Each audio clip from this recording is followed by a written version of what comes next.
કે સાહેબ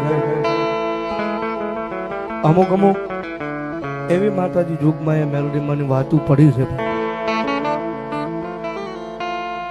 ઘણા માણસો કહેતા હોય કે મેલોડી નો પૂંજાય, મેલોડી ધારાળું ધર્મ કહેવાય, મેલોડી મેલી કહેવાય, એની રાણી કણીની મારી પાસે ન રહી ગઈ.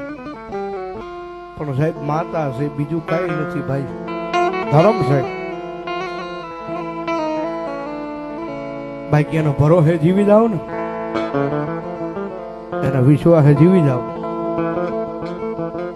અને લાખ વાતે જો કોઈ દી તમારું આબરૂ જવા દે તે દીધો ભલામણ મારી મેલોડી જેવું ધર્મ ન હોય. કારણ કે સાહેબ અમુક અમુક એવી માતાજી યુગમાં એ મેલોડીમાંની વાતું પડી છે. ઘણા માણસો કહેતા હોય કે મેલોડી નો પૂંજાય, મેલોડી ધારાળું ધર્મ કહેવાય, મેલોડી મેલી કહેવાય.